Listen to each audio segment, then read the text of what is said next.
This fish right here is what we call the Minckley cichlid. If you look closely, you can actually see its big teeth. This fish here is at least 12 years old. We've had it for 10. We got this from a pet store a while back. I added some plants in there. Those will start growing and they'll help to clean the water, unless the fish destroys it. A lot of cichlids like to destroy plants. You see, I'm keeping it at about 71 degrees. Let's see if this guy will eat. I put these in there. This fish usually doesn't eat in front of you. It usually waits until night. But the food is always gone in the morning. Now this one never eats. These ones over here will eat. I have these two big sucker fish in this tank. These sucker fish, they're not like some of the others I have. I feed the other ones cucumbers, but these ones I feed flake food. I dump it directly into the waterfall so that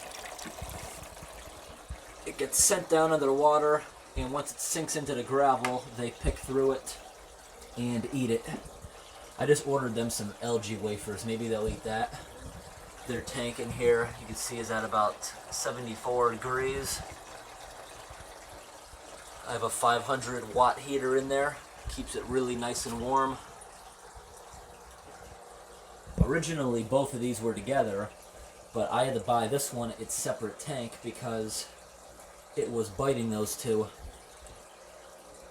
And I didn't have room to keep a 55 here, so I just separated them both. So now they have their own space. And this one here, I can always see it staring through the glass, wanting to bite them, because it started biting their fins. Originally, this was in a 55-gallon community tank years ago. That was 6 years ago. But they lasted in there for about 4 or 5 years with a bunch of different cichlids, foil barbs. There was a few small albino sharks in there. They all got along for 4 or 5 years, not a problem. They established their pecking order, but one night this one really mean Minckley cichlid killed everything else in the tank, so this is why this one's going to remain isolated. Although it's not good with other fish, it is very tame. When it's hungry, it'll come right up to the glass and follow you around.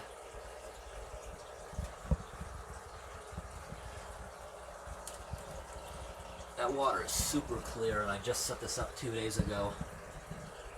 I got the bacteria cycle going in there really fast because I took a dirty filter cartridge and I put it in the filter just to help that accelerate.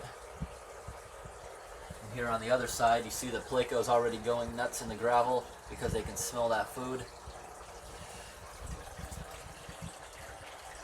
I keep a red light on there so that I can watch them at night without them noticing me.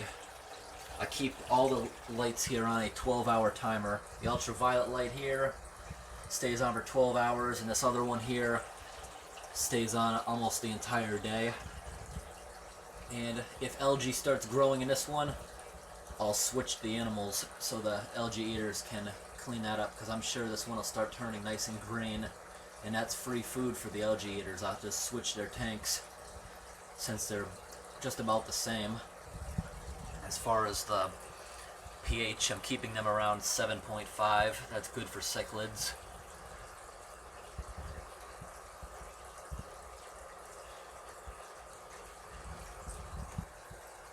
Really nice blue fish. And let's step back. I have another tank here. And the frog is right there in the center of the screen. I just gave the frog a bunch of crickets lately. I have one more algae eater in there. That one loves eating cucumbers. I have the glass cleaner here because the placo can't get above, and I want to be able to see in there. And I can hear my pigeon running back and forth, crying out for attention. Right in here.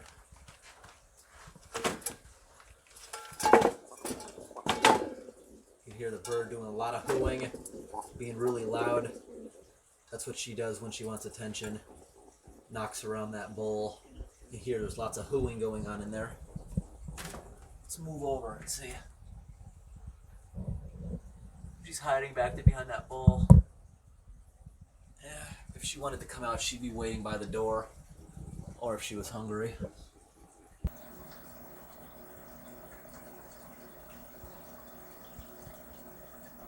This frog was just in the bottom of the aquarium. It likes to dive deep. Let's see if I can get this frog up. Yep, I scared it. There it goes, there it goes. See that? It'll go down and it will stay down like that for like 5 minutes. Then it'll